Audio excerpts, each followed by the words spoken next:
V minulé recenzi jsme viděli pojízdnou postel od společnosti Ora a dnes si ukážeme další produkt této společnosti a tím je hra Udělej to.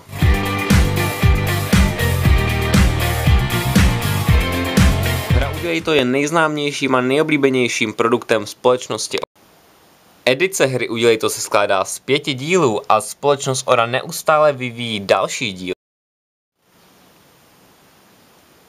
A toto je obsah balení. Jak vidíte, 5 dílů hry Udělej to. První, druhý, třetí, čtvrtý a pátý. V současné době se vyvíjí i 6. díl, ale ten ještě není hotový. Takže v čem vlastně hra Udělej to spočívá? Pravidla jsou velmi jednoduchá a v prvním dílu jsou i napsaná, takže si je můžeme přečíst, ale nejdřív se podíváme do obsahu všech balení.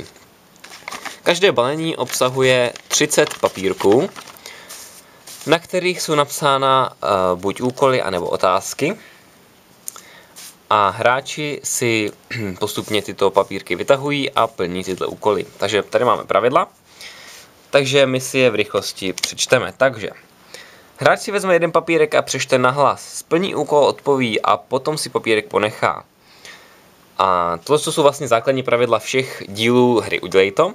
Ale hra Udělej to první díl byla vlastně založena i na trochu jiném principu, protože hra Udělej to má i bodování a vlastně hra Udělej to druhý díl má taky bodování a myslím, že třetí díl už to bodování nemá, protože to nebylo oblíbené u hráčů a stejně to nikdo moc nedodržoval ty body. Takže bodování bylo zrušeno, ale pokud byste to hráli na bodování, tak bodování se hraje takhle. Na konci hry se sečtou body, které jsou vlevo nahoře na papírku. Vyhrává hráč s nejvíce body a tento vítěz potom dává úkol hráči s nejméně body.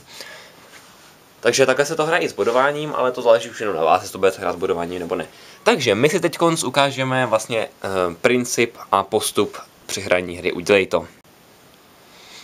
A nyní si ukážeme další rozdíl od prvního a ostatních dílů. První díl můžete vidět, že má 2 možné varianty těchto papírků. Žluté papírky jsou označeny otázka nebo slovní úkol a fialové jsou označeny fyzický úkol. Ovšem od druhého dílu už takhle rozděleny nejsou, to znamená, že vlastně vy nevíte, jestli si taháte fyzický úkol nebo otázku.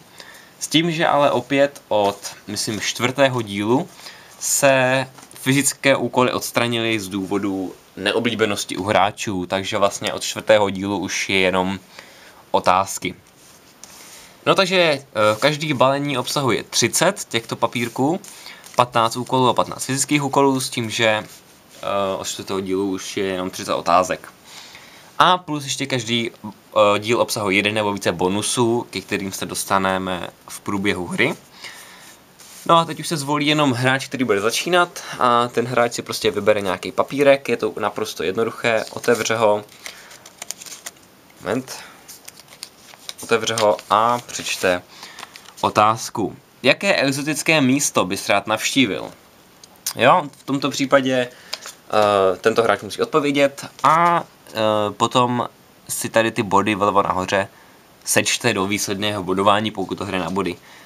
Číslo vpravo nahoře je vlastně pořadové číslo lístečku, takže to vlastně na bodování nemá žádný vliv, to je jenom proto, aby až se dělá inventura, tak aby se mohli spočítat, že jsou všechny lístečky a žádný nechybí. Jo, takže vlastně někdo odpoví na otázku, jaké exotické místo by tak navštívil, odpoví a nechá si lísteček. Pokud by neodpověděl, tak lísteček dá na jinou hromadu a ty body potom nezapočítává, vlastně ty body jsou potom mínusové pro něj. No a potom tady, nevím v kterým přesně, v nějakém lístečku, je právě otázka, jakou známou osobnost bys rád potkal. Tak to jsou ty žluté, čili otázky, a teď se podíváme na fialové, čili úkoly, tak se podíváme, co tady máme za úkol. Zapojit cokoliv do zásuvky, pokud si venku, tak něco zapni a vypni. Jo, takže to je fyzický úkol, nejsou moc těžké, i když někdy se u nich třeba zapotíte, jako udělat 5 dřepů. Pak tady jsou i vykřižované úkoly, ale to jsou vykřižované z toho důvodu, že vlastně opět z důvodu neoblíbenosti u hráčů byly vyškrtnuty, čili už se jakoby nezapočítávají do hry, už se s nima nehraje a byly nahrazeny nějakýma jinýma. No a teď se dostáváme k tomu bonusu vlastně. Bonus je tady z nějakého, myslím, že žlutého lístečku je vlastně úkol, podívej se do bonusu a předtím třeba něco řekni, já nevím, jestli to najdu, tak já to pokusím najít se. Takže po chvilce hledání jsem našel papírek, je to tedy fyzický úkol a fyzický úkol zní řekni ano nebo ne a podívej se do bonus papírku. Takže v tomto případě řeknu třeba ano a podívám se do bonusu. A v bonusu je napsáno, pokud řekneš ano, hrajeme ještě jednou, pokud řekneš ne, už nehraješ, ale pokud chceš, můžeš, ale splníš vše dvojnásobně. Jo, takže takhle vlastně funguje bonus, je to takový prodloužený úkol, jenom takový nenápnutí soupeřů. A jsou tady různé úkoly nebo otázky, třeba jak vypadá ta typická snídaně, nebo menu 3 vynálezů, bez kterých by se svět neobešel, nebo by byl lepší, nebo jestli se sprchuješ nebo koupeš. Takhle tohle je vlastně udělej to 1. Trochu k tomu jedničce ještě.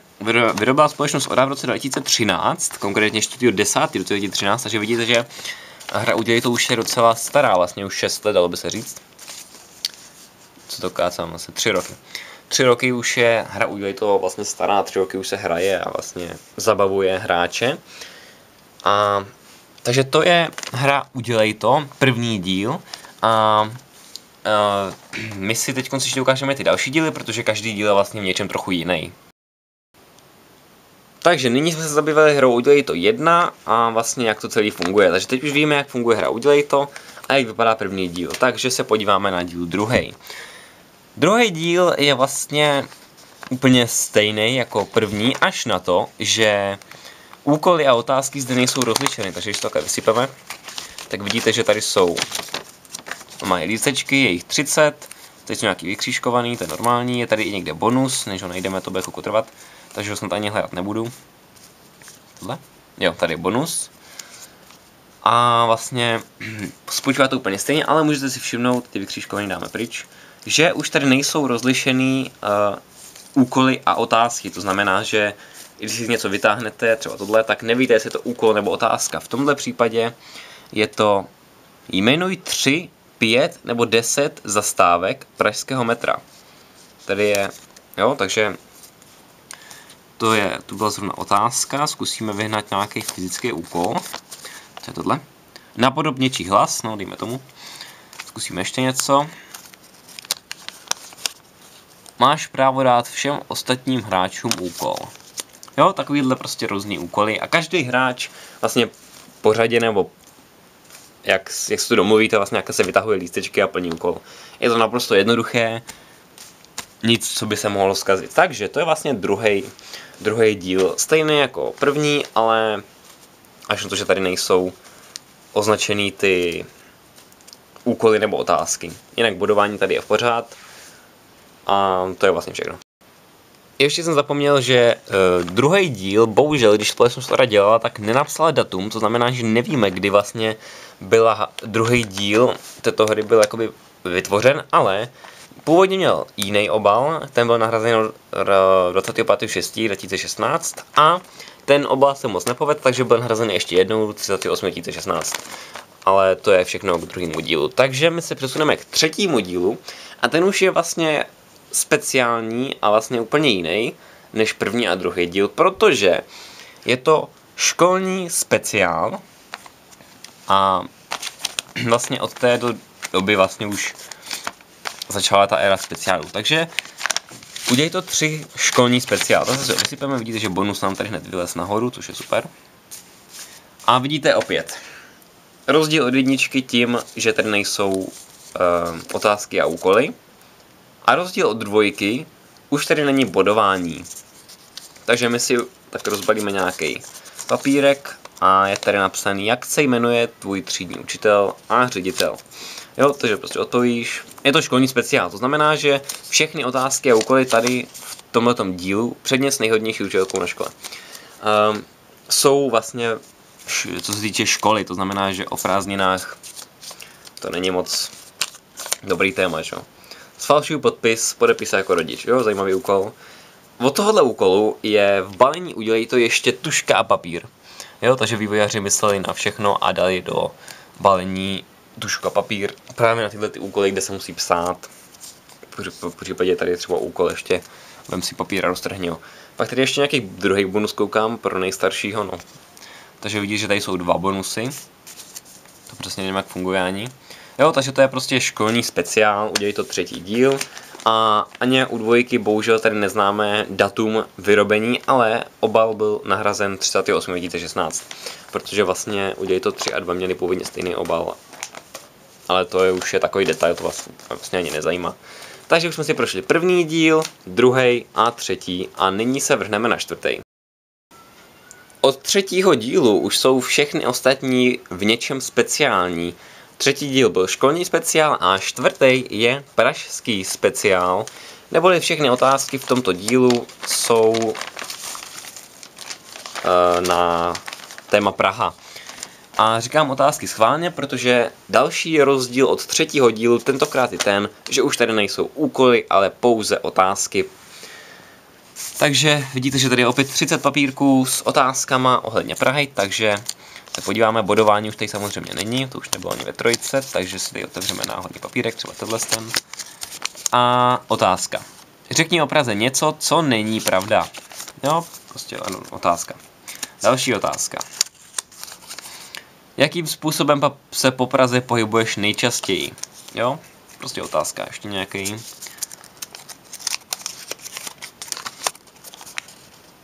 Co ti na Praze nejvíc vadí? Další otázka. Ale to je bonus dokonce, tak to ne. Vidíte, že opět bonus je tady. Tak další otázka, asi poslední už. Jaká řeka protéká Prahou? Nápověda Labe to není. Jo, takže takhle prostě jsou otázky všechny na téma Praha. Takže to je 4. díl, takže si to zase shrneme. 1. díl byl bodování, otázky úkoly rozdělený, 2. díl bodování, otázky úkoly nerozdělený, 3. díl bodování ne a otázky úkoly jsou nerozdělený. 4. díl bodování ne, úkoly otázky nerozdělený a úkoly nejsou. Tak. Jak jsme si už řekli, hra Udělej to má v současné době pouze 5 dílů, s tím, že se plánuje už 6. díl a my si teď ten 5. ukážeme. A to je prosím pěkně YouTube speciál, to znamená, že všechny otázky jsou zde na téma YouTube. Tady máme bonus a tady jsou titulky, můžete se podívat vlastně, že společnost ORA vytvořila. Udělej to, střih, písmo, překládání, námět připravili. ORA, takže to jsou titulky, jenom tak, kdyby někoho zajímalo, kdo to udělal. Bonus. A opět je tady 30 papírků, vypadá, že jich je tady nějak málo, ale tady jsou zaklislí do sebe. Je jich tady prostě 30, aspoň bych teda tady mělo být 30, doufám, že jo. No, jo, je jich tady prostě 30 a všechny jsou na téma YouTube, takže si uděláme nějaký náhodný, třeba tady ten. Na jakém zařízení sleduješ YouTube, jo, prostě typický, normální, něco tady. Hele, řekni ano, ne a podívej se do bonusů, takže dokonce jsme tady vylosovali i bonus papírek. Ale ten se teď koukat nebudeme, bohužel, asi chcete, ale asi vás musím zklamat. Takže odebíráš někoho na YouTube, zajímavá otázka, když se hraje YouTube speciál. Šťastný papírek, tvůj den bude od této chvíle šťastnější. Jo, prostě víte co, došly nápady, tak. Jo, takže všechny papíry, no dobře, ještě jeden. Všechny papírky tady se týkají YouTube, takže otázka.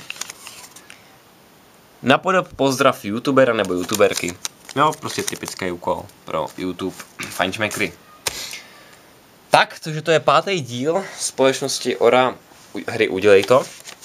A to je vlastně všechno, co v současné době je.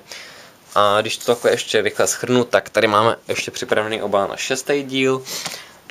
A 6. díl zatím není naplánovaný, to znamená, že zatím vyrobila společnost ORA, protože to je jasný. Ale není tady napsáno, jaký je to speciál, ani jaký je to téma, ani datum vyrobení, je to prostě pouze prázdný obal. Nic tam není. Takže pokud teda byste měli aspoň nějaký nápad, třeba když už takhle to video koukáte, o čem by měl být 6. díl hry Udělej to, tak klidně napište. A to je vlastně skoro všechno, takže už se blížíme do závěru. No takže jak se vám líbí hra Udělej to od 1., 2., 3., 4., 5. a 6. dílu, který ještě není, do celé edice hry Udělej to. ještě se podíváme tady zezadu na celou edici.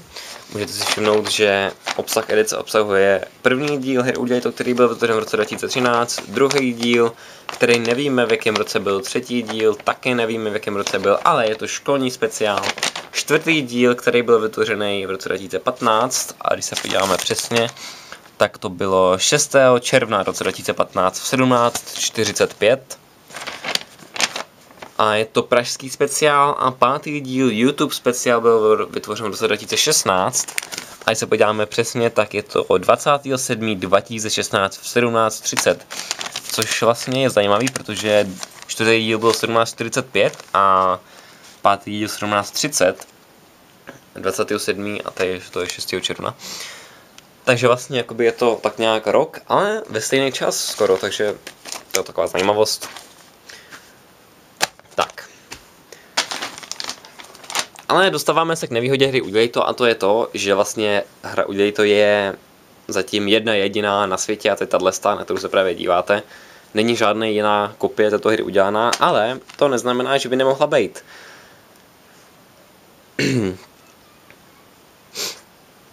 Můžete si ho udělat klidně doma, vlastní nebo nějak jinak. Po případě bychom mohli udělat na YouTube takovou mini vlastně video z hry Udělej to.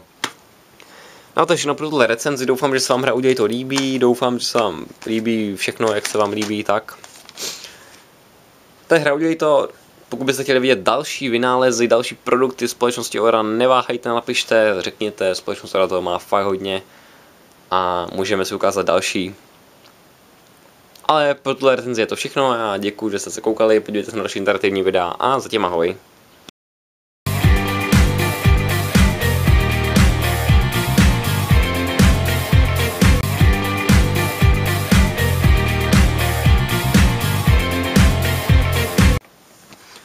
Jak vidíte, společnost Ora myslí na budoucnost, to znamená, že když vyráběla ten velkou edici, celý ten obal na všechny menší obaly, tak se to tam zatím krásně vyjde, ale pokud bude společnost Ora vyrábět další díly, tak za chvilku ten velký obal na tyhle malý obaly nebude stačit a bude se muset asi vyrábět nějaký větší. No.